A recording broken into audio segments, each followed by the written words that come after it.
Hello, it's that time again, Wednesday morning, 6:10. There we are, Wednesday morning, 6:10. Sun is shining. Where's my piece of paper? 11C, which is 52 Fahrenheit, 99% humidity. That's high, isn't it? We've had no rain or anything for ages. 1026 millibars. Thank you for all your message. Oh, traffic, driving, potholes, gridlock roads, idiot drivers surrounded by fools. That's got a lot of you going. No matter what country you're in, where was it? Rob in Melbourne, people all over the place. I'm not going to mention everyone because it doesn't matter where you are. America, Spain, New Zealand, Australia, everywhere. France, people in France have said the same thing. Idiot drivers, bad roads, bad driving, bad everything. Too many cars, too many people.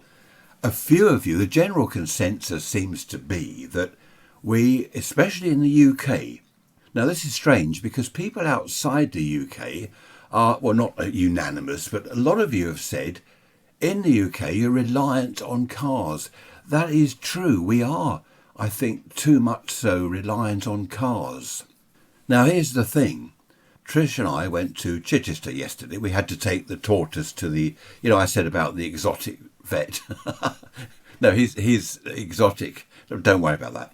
Anyway, we took him to the vet, and it's at the back of Chichester in a little village. There's no public transport. This is the point. There's no public transport. Yes, you can get a train to Chichester. How then do you get to this village? There might be a bus once an hour or something, with a tortoise as well in his little box. It's all difficult. It's orcs. So what do? Well, we'd go in the car. But I do agree that a lot of people are far too reliant on their car. They take the car when they could quite easily walk. Nice to hear from you, Barbara, in Michigan. Jane in, where are you? In Lisbon. Here we are, Lisbon in Portugal. Jane says that she's lived in the UK for a number of years, and the public transport, she says, is pretty good in towns and locally, but, as I've just said, Jane, if you want to go to a village, the back of beyond, there's no bus or anything there. But Jane also mentions Dr. Beeching. Do you remember him? Well, no, you probably won't remember him, but Dr. Beeching, he closed all the branch lines on British Rail. There were little branch lines. This is in the days mainly of steam engines. And you'd get a steam engine pulling a couple of carriages into a little village, perhaps twice, 3 times a day, and it costs a lot of money. You've got the signalling, the staff, the upkeep of the line, everything, obviously everything costs a lot of money. So a lot of the little branch lines he closed down. And Jane was wondering, is it time to open them? I think some of them, Jane, have been reopened. But I do agree with you. I think we should have more railway lines into, not perhaps every little village in existence, that would be silly, but into smaller towns, and perhaps use the railway system for freight as well, rather than all these lorries on the roads. Honestly, just going to Chichester and back yesterday, well, the back of Chichester, too many lorries on the roads. Massive lorries, wherever you go, massive lorries all over the place. And on the smaller roads, in towns, you get the huge lorries delivering to places. I don't know, public transport has always been problematic, hasn't it?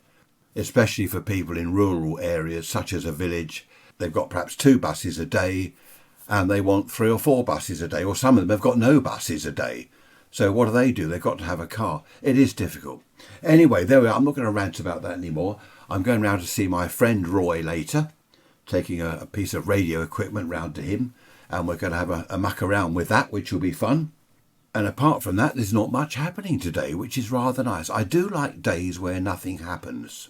As it's early morning, I think it's time to go and feed the birds and the squirrels. We've got more and more birds. Don't know about you in the UK, but we've got a lot more birds than any other year, which is nice to see. We've got the sparrows. Do you know we went for 2 or 3 years with hardly seeing a sparrow in the garden? I don't know why that was. And now we've got dozens of them. Starlings, great tits, blue tits we've got. And of course the usual seagulls, magpies, pigeons, which are a bit of a pain at times, but a lot of little birds, which is nice. OK, waffled enough. I shall see you on Sunday. Behave yourselves. Don't do anything I wouldn't do. Do you remember that old saying? Don't do anything I wouldn't do. I don't know quite where that came from. Anyway, it's all good fun, isn't it? Have a good week and I shall see you Sunday. Take care. Bye-bye for now.